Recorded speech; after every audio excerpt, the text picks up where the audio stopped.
하겠습니다. 잘 나오셨습니다. 성도님 얼굴만 봐도 은혜가 됩니다.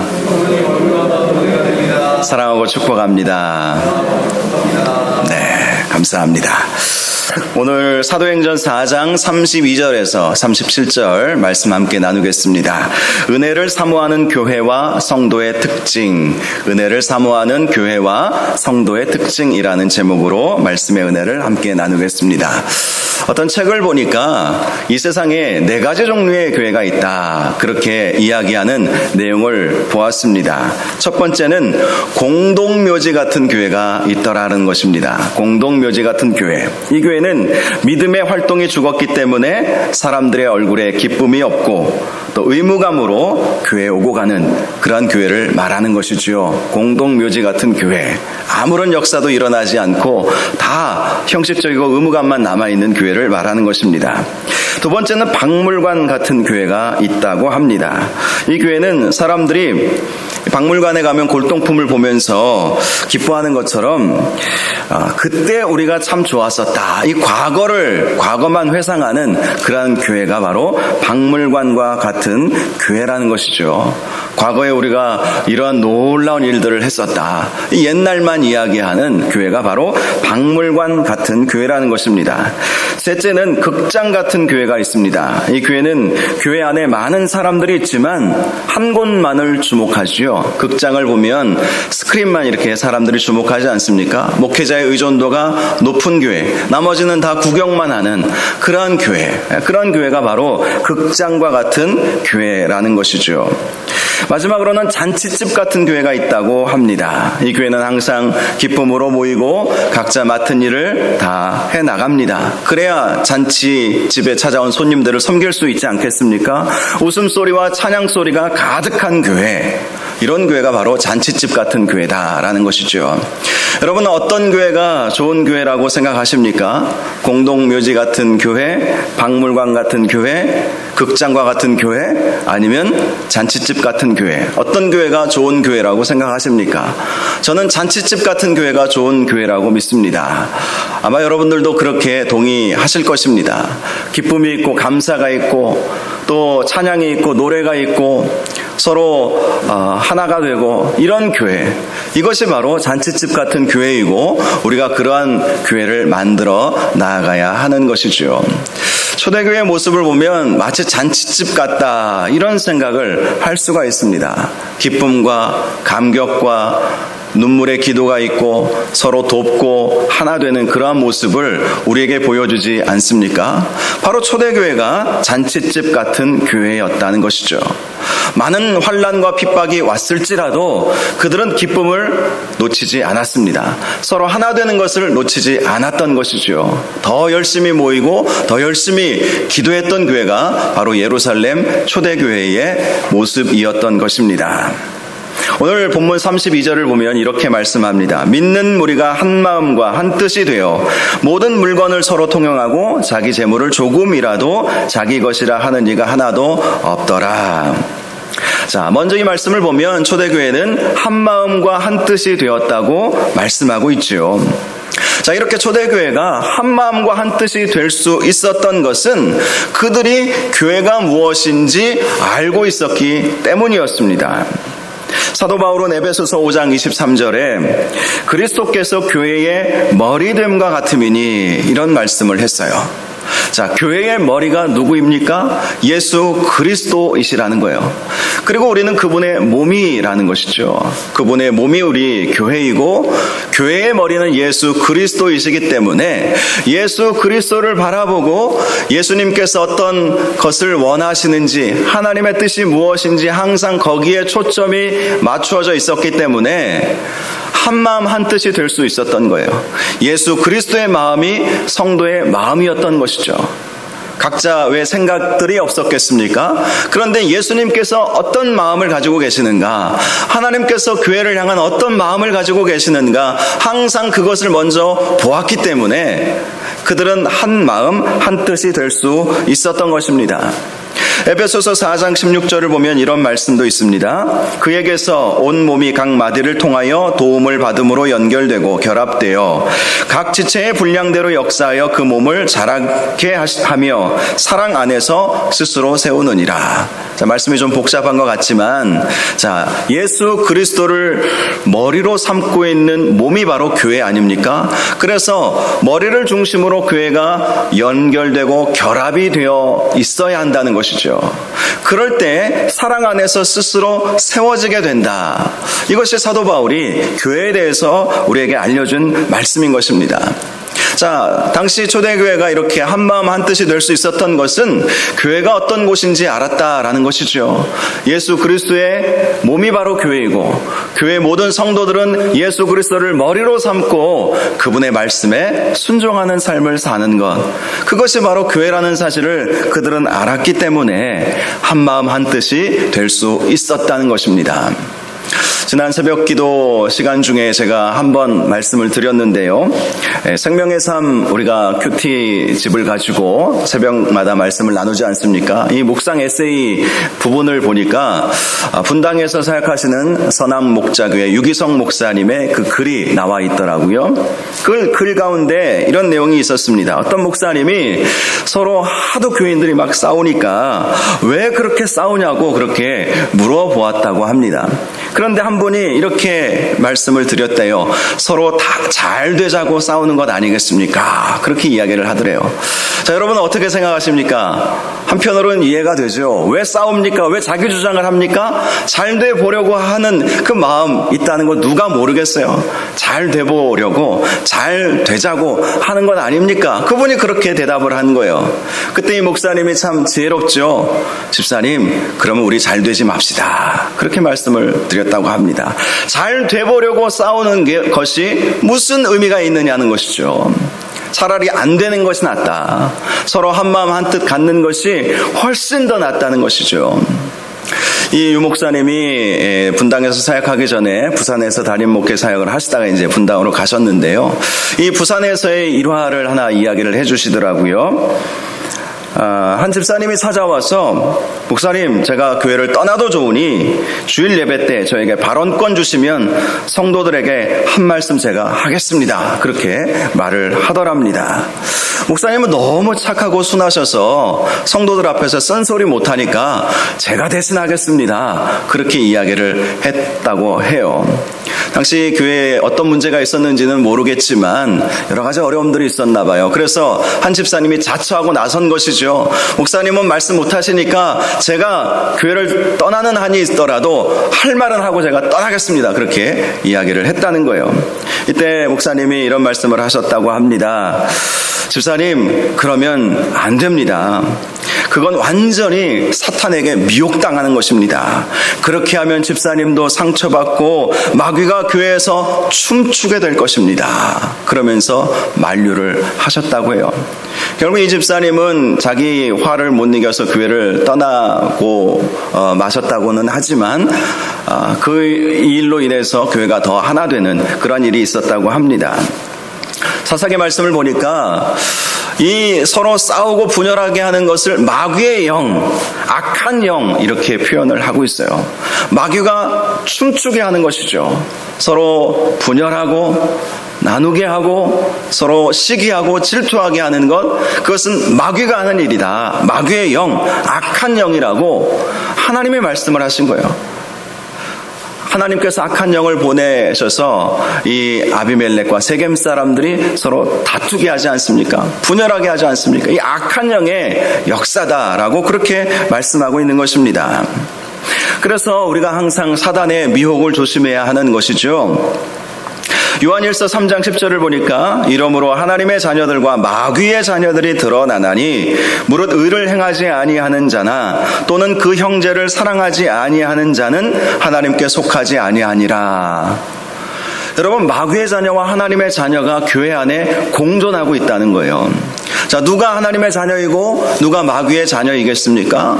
하나님의 자녀는 사랑으로 섬기고 서로 하나 되게 만드는 사람이 하나님의 자녀인 반면에 교회를 분열케 하고 사랑하지 못하고 허물을 들추어내는 사람들, 사도 요한은 마귀의 자녀다. 그렇게 선포하고 있는 것입니다. 자, 그런데 초대교회는 수많은 성도들이 그렇게 핍박과 고난이 왔음에도 불구하고 서로 마음을 하나로 모으게 되었다는 것이죠. 에베소서 4장 3절에 보면 이런 말씀을 합니다. 평안에 매는 줄로 성령이 하나 되게 하시는 것을 힘써 지키라. 평안에 매는 줄로 우리를 매야 한다는 것이죠. 서로 교회가 평안에 하나 되는 그 줄로 매야 된다는 것입니다. 성령이 하나 되게 하신 것을 힘써 지켜야 한다. 성령은 한 분이시기 때문에 성령 안에서 우리가 하나 되어야 한다. 이렇게 말씀을 했던 것입니다. 전도서 4장 12절 한 사람이면 패하겠거니와 두 사람이면 맞설 수 있나니 세 겹줄은 쉽게 끊어지지 아니하느니라. 이런 말씀이 있죠. 바로 이렇게 하나가 될 때에 교회를 음부의 권세가 이기지 못하게 하는 것입니다. 하나 되어 함께 주님을 섬겨 나아가는 교회는 결코 악한 영이 침투에 들어올 수 없다는 것이죠. 성령께서 하나 되게 하신 것을 힘써 지키는 교회야말로 하나님께서 은혜 주시고 또 교회를 든든히 세워나가게 한다는 것입니다. 저와 여러분이 이 초대교회의 모습과 같이 한마음 한뜻 갖게 하는 이 피스메이커라고 하죠. 평안의 사람들 되시기를 바랍니다. 우리가 어떤 말을 하느냐, 어떤 삶을, 어떤 행동을 하느냐에 따라서 완전히 교회의 모습은 달라지는 거예요. 저와 여러분이 평안에 매는 줄로 성령께서 하나 되게 하신 것을 힘써 지키는 그런 아름다운 교회 만들어 가실 수 있기를 주님의 이름으로 축복합니다. 자, 그 다음으로 이 초대교회의 모습을 보니까 모든 물건을 서로 통용하고 자기 재물을 조금이라도 자기 것이라 하는 이가 하나도 없더라. 이렇게 말씀하고 있습니다. 물론 하나는 있었어요. 다음 주에 우리가 살펴보겠지만 아나니아와 삽비라 이야기가 있죠. 자, 그런데 대부분의 초대교회 성도들은 자기의 물건을 서로 통용했다는 것입니다. 자기 재물을 조금이라도 내 것이라고 이렇게 움켜 잡지 않았다는 거예요. 자, 이 말씀은 당시 초대교회 성도들이 교회와 하나님 나라를 위해서, 복음을 위해서 자기 물건들을 서로 내어놓고 함께 사용했다는 것입니다. 이 통용하다라는 이 말의 헬라어는 코이나라는 단어를 쓰는데요.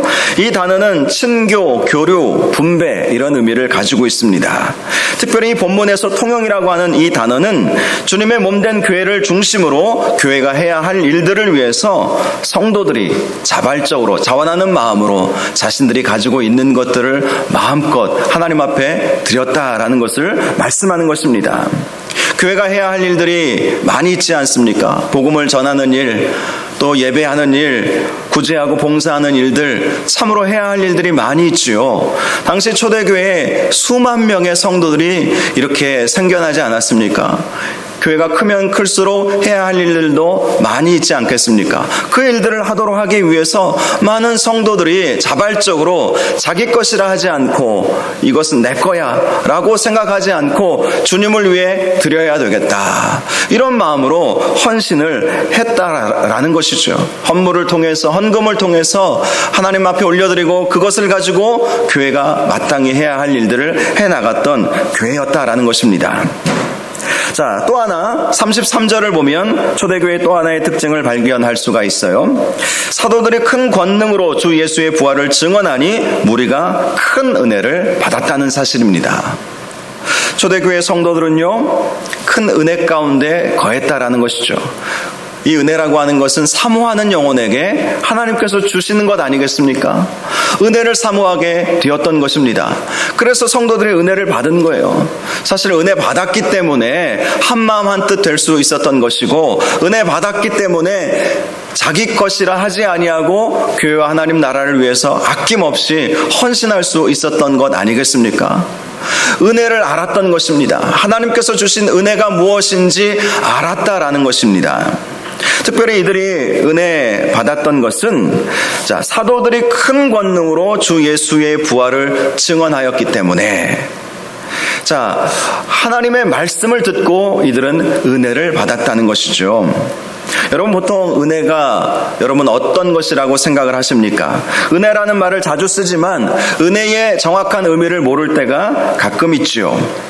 우리가 은혜라는 말을 주로 쓸 때에는 어떤 감동을 받았을 때에 또 어떤 마음의 찔림이 오게 되어서 그 찔림을 통해서 어떤 깨달음을 얻게 되었을 때에 은혜 받았다 그렇게 이야기하지 않습니까?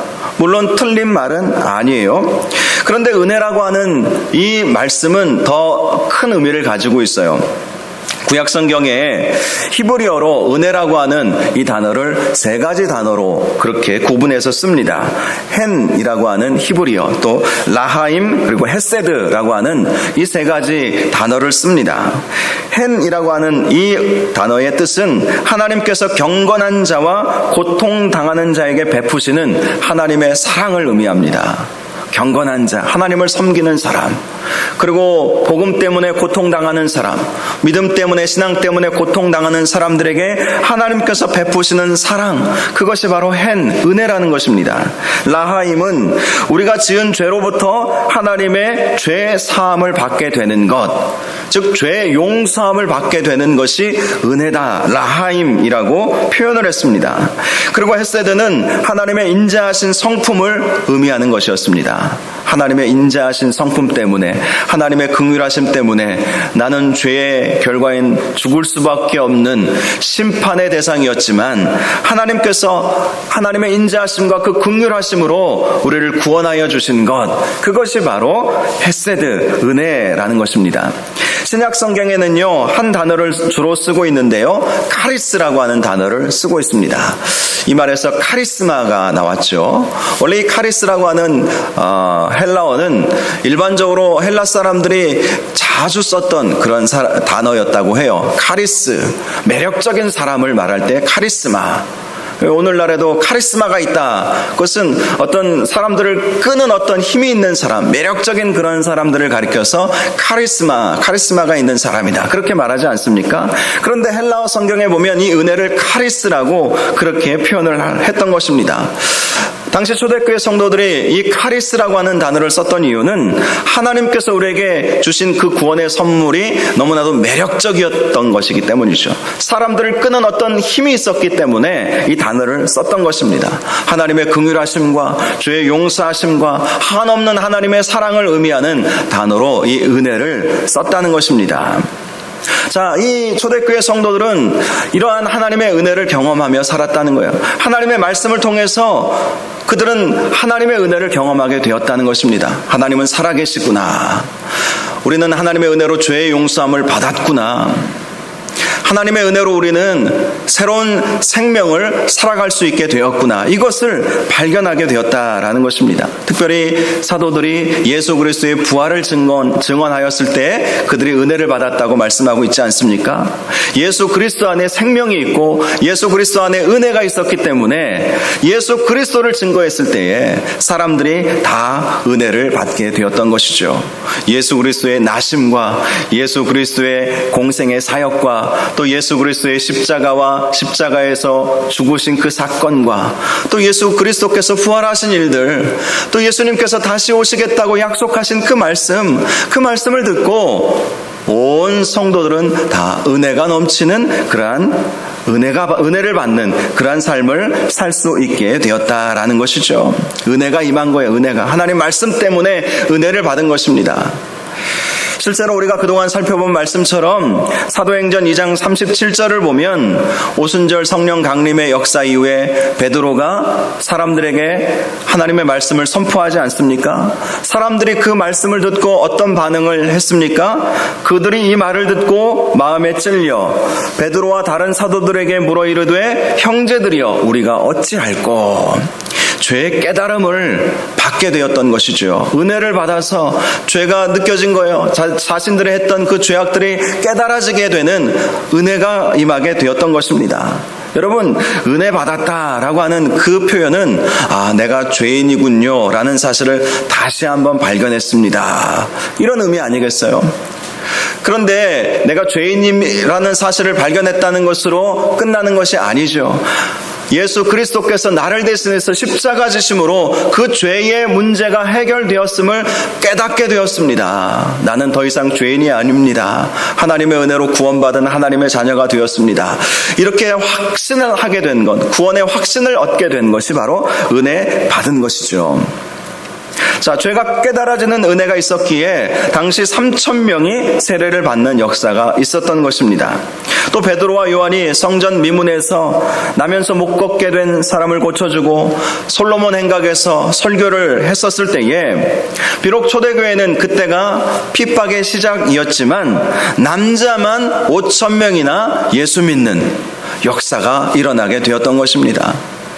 예수 그리스도의 부활을 증언함으로 사람들은 그 부활의 소식을 듣고 다 은혜를 받고 죄인임이 깨달아지고, 그러나 예수 그리스도께서 부활하심으로 그 죄의 문제를 해결하여 주셨음에 대해서 감사하고 다 주님 앞에 나아왔던 것입니다. 남자만 5,000명이라는 것은 남녀노소 합하면 2만 명 가까이 되는 초대교회 성도들이 불어나게 되었다라는 것이죠. 바로 이렇게 하나님의 말씀을 듣고 그 말씀을 사모하는 그 마음 때문에 이들은 은혜 생활을 누릴 수 있게 되었다라는 것입니다. 저와 여러분도 하나님의 말씀을 통해서 날마다 은혜가 넘쳐날 수 있기를 바랍니다. 하나님의 은혜가 얼마나 큽니까? 나 같은 죄인 살리신 하나님의 사랑과 예수 그리스도의 그 놀라우신 은혜가 얼마나 큽니까? 은혜가 무엇인지 알면 삶이 달라지게 되어 있는 거예요. 여러분, 은혜라고 하는 것은 어떤 깨달음이나 어떤 감동받은 것만을 결코 말하는 것은 아닙니다. 물론 우리가 죄가 깨달아지고 죄의 용서함을 받았다는 확신이 생기고 그래서 하나님께 감사하는 마음을 갖는 것이 바로 은혜의 핵심이죠. 그런데 은혜 받은 성도들은요, 그렇게 마음으로 깨닫는 것으로 거기에서 멈추지 않고 말씀대로 순종하고 받은 은혜를 갚는 삶을 살았다는 것에 있습니다. 바로 초대교회 성도들의 모습이 그랬던 거예요. 받은 은혜가 크기 때문에 그 은혜를 나누어야 되겠다. 그 은혜를 갚아야 되겠다. 그 은혜를 실천해야 되겠다. 하나님 말씀대로 순종하며 살아야 되겠다. 이런 마음을 가지고 살았던 것입니다. 은혜라고 하는 것은 감동만 받아서 끝나는 것이 아니라 우리의 삶으로 나타나야 하는 것이죠.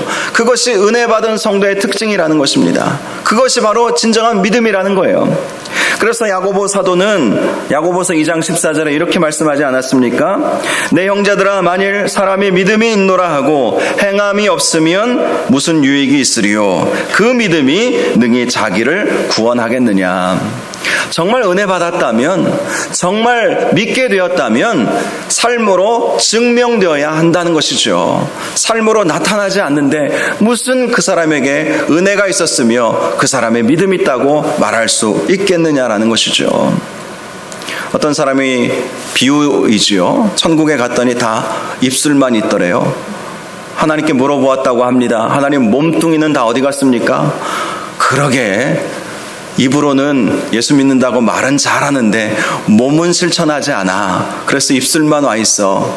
누가 꿈속에서 그런 꿈을 꾸었는지 그런 이야기가 있어요. 여러분, 은혜 받았다, 믿음이 있다라고 하는 것은 우리의 삶으로 나타나야 하는 것입니다. 삶으로 하나님께 영광 올려드릴 뿐만 아니라 우리의 삶으로 선한 행실을 통해서 하나님께 영광 올려드리고 하나님 말씀에 순종하는 그러한 삶의 모습이 우리에게 있을 때에 그 사람이 정말 은혜 받은 사람이구나, 또 그 사람이 정말 믿음 있는 사람이구나, 이것을 나타내게 된다는 것입니다. 자, 초대교회 성도들의 모습을 보십시오.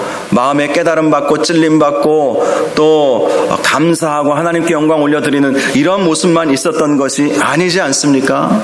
34절과 35절, 그 중에 가난한 사람이 없으니 이는 밭과 집 있는 자는 팔아 그 판 것의 값을 가져다가 사도들의 발 앞에 두매 그들이 각 사람의 필요를 따라 나누어 줌이라. 받은 은혜가 크니까 그 받은 은혜를 모든 사람들이 다 나누어 주었다는 것입니다. 그래서 초대교회 성도들 가운데에는 가난한 사람들이 없었다는 거예요.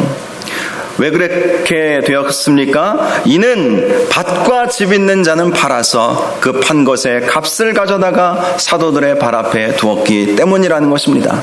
그리고 각 사람의 필요에 따라서 많은 사람들이 내어놓은 것을 서로 나누었기 때문에 그래서 가난한 사람들이 없었다. 이런 말씀을 하고 있는 것입니다.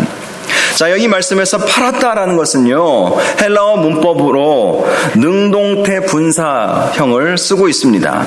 자, 이 의미는 바로 이런 것입니다.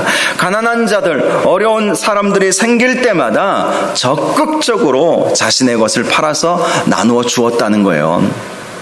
어떤 분은 이 초대교회의 모습을 보면서 공산주의를 연상하시는 분들이 있습니다. 실제로 공산주의자들은 이 초대교회 예루살렘 교회를 모습을 보면서 공산주의 원형이다 그렇게 말하는 사람들도 있어요. 그러나 결코 그렇지 않습니다. 말씀을 우리가 제대로 봐야 돼요. 자, 공산주의가 무엇입니까? 모든 것을 다 내 개인 사적인 내 개인의 소유는 없고 다 이렇게 모아다가 필요한 대로 쓰는 것이 이제 공산주의 사상 아니겠습니까? 사회주의 공산주의 사상이 그런 개념을 가지고 있죠. 그런데 당시 초대교회는 그렇게 모든 것을 다 팔아서 한 곳에 모아두고 그래서 필요한 대로 막 이렇게 쓴 것은 결코 아니었어요.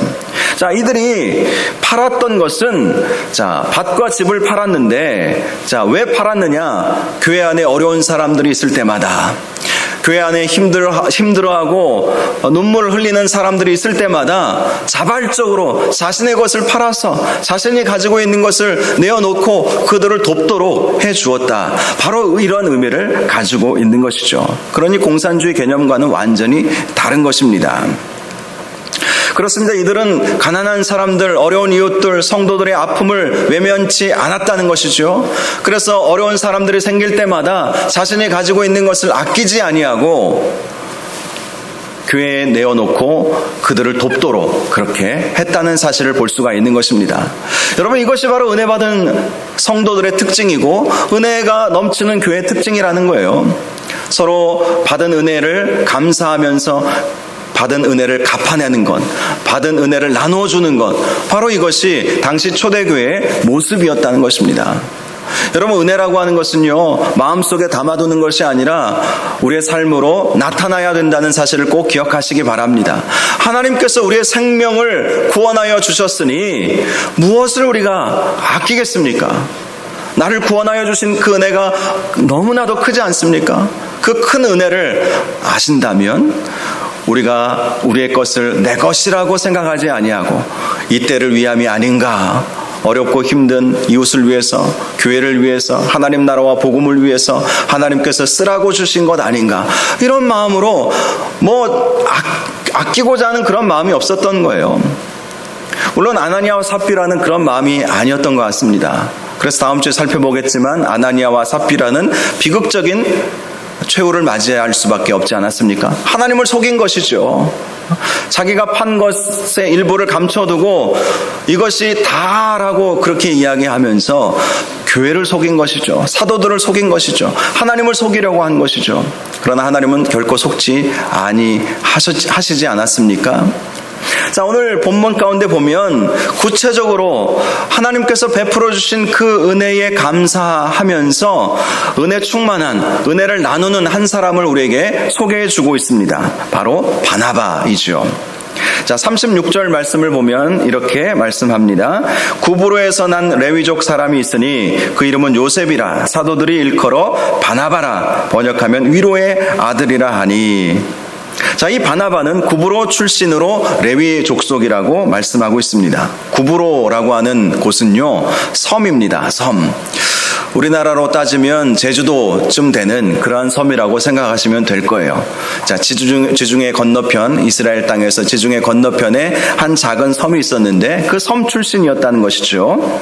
자, 당시에 그 구브로에는 소수의 유대인들이 살고 있었는데 바로 그곳 출신이 이 바나바였다는 것입니다. 그런데 그의 본명은 요셉이라고 하는 이름이 있었지만 사도들이 그를 바나바라고 불렀다, 이렇게 말씀합니다. 그러면서 괄호에 번역하면 위로의 아들이라 이렇게 말씀하고 있죠. 자, 사도들이 바나바를 보면서 위로의 아들이다 라는 의미의 바나바, 당신은 요셉이라 하지 말고 바나바라 하십시오. 우리는 당신을 바나바라고 부르겠습니다. 그렇게 말해 주었다는 것입니다. 이 바나바라 하는 이름의 뜻은 자, 위로의 아들이라는 뜻을 가지고 있지만 본래는 예언자 혹은 선지자의 아들, 이런 의미를 가지고 있어요. 실제로 이 바나바는 선지자의 역할도 감당을 했습니다. 평신도 사역자였고 7 집사는 아니었지만, 그러나 이 바나바가 초대 이방인 교회, 최초의 이방인 교회인 안디옥 교회가 세워졌을 때에 예루살렘 교회의 파송을 받아서 이 안디옥 교회를 든든히 세워주는 그 일들을 감당하지 않았습니까? 자, 위로의 아들, 권면의 아들, 이런 의미를 가지고 있어요. 바나바는 심성이 착한 사람이었습니다. 사도행전 11장 24절을 보니까 바나바는 착한 사람이요 성령과 믿음이 충만한 사람이라 이에 큰 무리가 죽게 더하여지더라. 자, 사람이 따르는 사람이 되었다는 거예요. 그는 착한 사람이었고 성령과 믿음이 충만한 사람이었고 그는 항상 하나님의 말씀으로 성도들을 위로할 줄 아는 사람이었다는 것입니다. 받은 은혜가 컸기에 자신의 삶을 바로 사람들을 세우고 교회를 세우는 일에 헌신하게 되었다는 것이죠.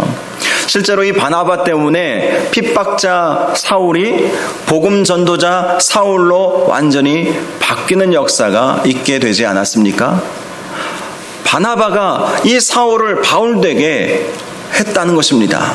이만큼 이 바나바는 사람들을 세우는 일에 관심을 많이 가졌던 것입니다. 자, 그런데 그가 37절을 보면 그가 밭이 있음에 팔아 그 값을 가지고 사도들의 발 앞에 두니라, 이렇게 말씀을 하고 있습니다. 그도 역시 자신의 밭을 팔아서 교회를 위해, 하나님 나라를 위해 쓰도록 했다는 것입니다. 자, 물론 그가 밭만 있었던 것은 결코 아니었을 거예요. 하지만 그가 팔았던 이 밭은 결코 작은 값이 아니었음은 분명합니다. 자, 이처럼 이 바나바는 받은 은혜를 나누는 삶을 살았다는 것입니다. 그래서 자신의 소유를 팔아서 교회를 위해서, 하나님 나라를 위해서 쓸 줄 알았던 사람이고, 그리고 자신에게 있는 그 은사, 착한 이 성품을 가지고 있었기 때문에 그것으로 사람을 세우는 일을 감당을 했다는 것을 우리에게 보여주는 것이죠. 자기에게 하나님께서 주신 은혜를 나타내고 나누어주는 그런 일을 했던 사람이 바로 바나바였다, 이렇게 말씀하고 있습니다. 제가 오늘 말씀을 통해서 주목하고 싶은 것은 바로 이렇게 초대교회 성도들, 또 바나바가 하나님께서 주신 은혜로 말미암아 그 은혜를 나누는 삶을 살 수 있었다는 것이죠. 그래서 교회를 하나 되게 만들어 갔다는 것입니다. 바나바도 위로의 아들, 권면의 아들이라고 하는 것은 결국 교회를 하나 되게 하는 그 일에 그가 쓰임을 받았다는 것 아니겠습니까? 그리고 하나님께서 그들에게 주셨던 것을 나누어 줌으로 교회를 더 풍성하게 했다는 사실을 발견할 수가 있는 것입니다. 저와 여러분이 오늘 이 본문에 등장하고 있는 이 초대교회의 모습과 같이, 또 바나바와 같이 받은 은혜를 나누어주는, 은혜가 무엇인 줄 알고 은혜가 넘치는 그러한 삶을 살아갈 수 있기를 주님의 이름으로 축원합니다. 은혜가 정말 중요해요. 은혜가 사라지면요, 교회 일이 귀찮아지고 또 교회에서 행하는 일들이 뭐 아깝고 시간도 아깝고 물질도 아깝고 막 그렇게 되어버리는 거예요. 그래서 우리가 항상 하나님의 말씀을 통해서 은혜를 충만히 공급받아야 합니다. 은혜가 오는 두 가지 기본적인 통로가 있지 않습니까? 하나님의 말씀을 통해서 기도함으로 우리는 은혜를 받을 수가 있어요. 은혜가 넘치는 삶을 살아야 하나님께서 기뻐하시는 그 구원받은 백성으로서의 삶을 살아갈 수 있다는 것입니다. 은혜가 사라지면 사람들이 인색해져 버려요. 인색함으로 우리는 살아갈 수 없는 것입니다. 마귀의 자녀가 될 수는 없는 일 아니겠습니까? 하나님의 은혜를 받았다면 하나님께서 주신 은혜가 크기에 그 받은 은혜를 나누는 그런 삶을 살아야 한다는 것입니다. 저는 개인적으로 우리 교회 사역이 가장 우선적이지만 또 북한 선교와 다음 세대의 사역을 함께 감당하려고 나름대로 노력을 하고 있습니다. 교회 목회를 하면서 이러한 사역들을 한다는 것이 결코 쉬운 일은 아니에요. 어떤 때는 뭐 일들이 막 몰려닥칠 때에는 집에 뭐 한 달 이상, 뭐 지금도 그렇게 하고 있지만 11시 이전에 집에 들어가 본 적이 없습니다. 그래도 밤은 안 새요. 외박은 안 합니다. 12시 전에는 꼭 들어가거든요. 제 집사람이 가끔 내일 오지 그랬어 이렇게 말할 때가 있어요. 그래도 12시는 안 넘기려고 늘 그래요. 말씀을 준비하고 뭐 해야 될 일들을 하다 보면, 준비해야 할 일들을 하다 보면 시간이 막 그렇게 흘러가 버리더라고요. 때로는 막 육신적으로 너무 피곤해요.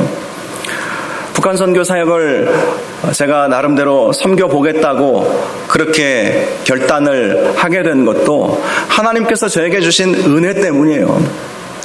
지난주인가요? 지지난주인가는 그 1시간짜리 그 강의 녹화를 부탁을 받아서 요즘 이제 온라인으로 강의를 하잖아요. 그러니까 온라인으로 강의를 하려면 이제 또 녹화를 해야 되기 때문에 스튜디오에 가서 녹화를 해야 했습니다. 그래서 이제 서울에 올라가서 강의를 녹화를 했는데 그 50분짜리 뭐 긴 강의도 아닙니다. 그 50분짜리 강의 하나 준비하려고 적어도 대전 서부중앙교회 담임 목사 이름으로 전국 교회를 향해서 그 강의가 나가는데 대충 할 수는 없겠더라고요. 그냥 20-30명 이렇게 이제 앉아 계시는 분들에게 강의를 하고 뭐 녹화나 녹음이나 안 되면 마음 편히 그렇게 가는데 이건 딱 녹화가 되는 것이고, 이 녹화된 이 방송은요 미국에 있는 이민교회에 있는 그 성도들도 그 강의 내용을 듣는다고 하더라고요.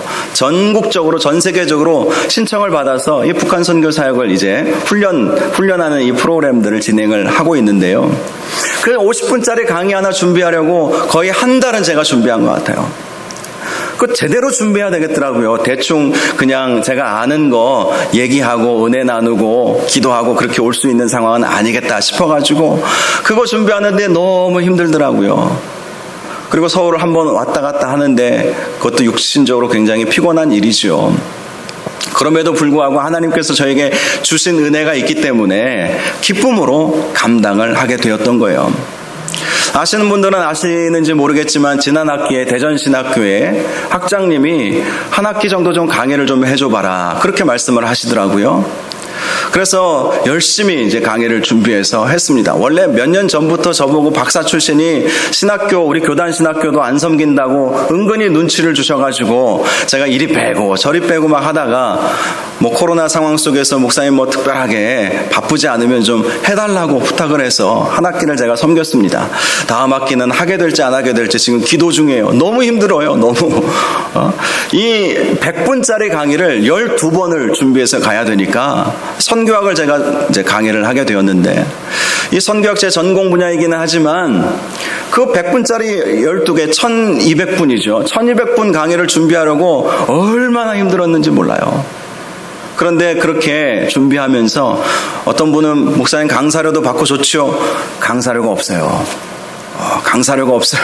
그냥 뭐 제 재능 기부를 하는 것이죠. 뭐 북한 선교 그 강의 녹화 50분 하는 것도 강사료 없이 그냥 자비량으로 섬기고 왔습니다. 자, 육신적으로도 힘들고 또 거기에 대해 굉장히 많은 에너지를 쏟아야 되고, 뭐 저녁에 잠도 제대로 못 자고 새벽 기도 또 지켜야 되고 교회 일은 교회 일대로 해야 되고, 그러니 얼마나 막 사역들이 많습니까? 막 버거울 때가 있어요. 그런데 생각해보면 하나님께서 저에게 주신 은혜가 크기 때문에 제가 마다할 수 없더라고요. 하나님이 주신 은혜로 제가 무슨 뭐 실력이 있어서 또 무슨 돈이 있어서 6년간 미국 유학을 갔다 올 수 있었겠습니까? 이게 다 하나님의 은혜였거든요. 미국 교회를 경험하고 미국에서 여러 신학교들에서 공부할 수 있게 된 거, 이건 정말 하나님의 은혜가 아니면 뭐라고 설명할 수 있는 방법이 없어요. 그래서 하나님께서 주신 은혜가 있기 때문에 그 은혜를 나누어야 되겠다, 하나님이 그런 마음을 주시는 거예요. 그러니 그 은혜로 사역을 감당하는 것이죠. 3년 전부터는 SC 사역, 청소년들, 청년들 다음 세대를 좀 같이 섬겨보자. 옆에 평안교회 주치룡 목사님이 부탁을 하셔가지고 그거 제가 처음엔 가벼운 마음으로 시작을 했거든요.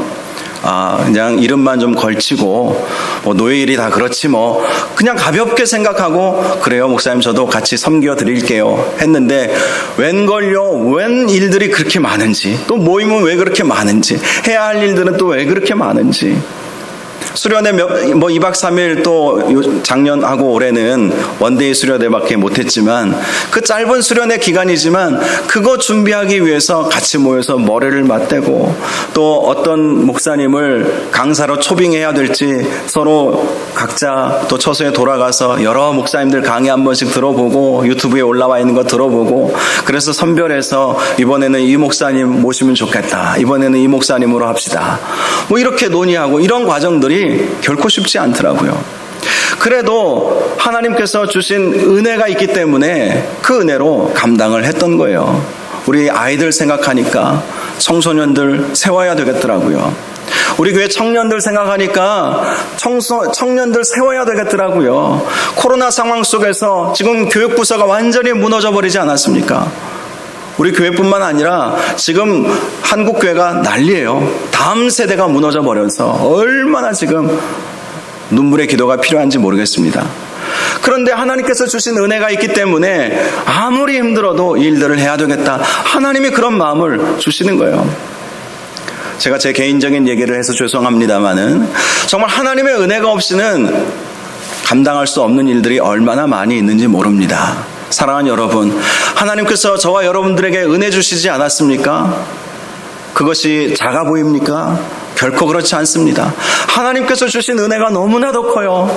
한 번 더 생각해 보면 그 하나님의 은혜는 예수 그리스도의 그 생명을 바쳐가면서 주신 은혜 아니겠습니까? 모든 것을 바쳐서 우리를 살리시고자 하시는 예수 그리스도의 은혜, 하나님의 은혜, 그 은혜 때문에 우리가 구원받게 된 것이고 그 은혜 때문에 우리가 하나님의 자녀가 된 것 아니겠습니까? 이 초대교회의 모습을 보면 또 바나바의 모습을 보면 은혜가 무엇인지 알았던 거예요. 그래서 그 은혜를 나누고자 했던 것이고 그 은혜를 갚았던 것입니다. 저와 여러분이 바로 하나님께서 주신 은혜가 크다라는 그러한 마음으로 하나님께서 베풀어 주신 그 은혜를 갚아 나가시고 그 은혜 가운데 사시고 또 그 은혜를 나누어 주시는 그러한 놀라운 축복된 인생 되시기를 주님의 이름으로 축원합니다. 이 시간 우리 함께 찬양하기를 원합니다. 우리가 가끔 불렀던 찬양인데요. 은혜 아니면 살아갈 수 없네. 호흡마저도 다 주의 것이니. 이런 가사가 있는 찬양이에요. 호흡마저도 다 주의 것이니. 이거 정말 은혜를 아는 분의 고백인 것입니다. 호흡, 우연히 우리가 호흡할 수 있는 건 아니지 않습니까? 호흡마저도 다 주의 것이니.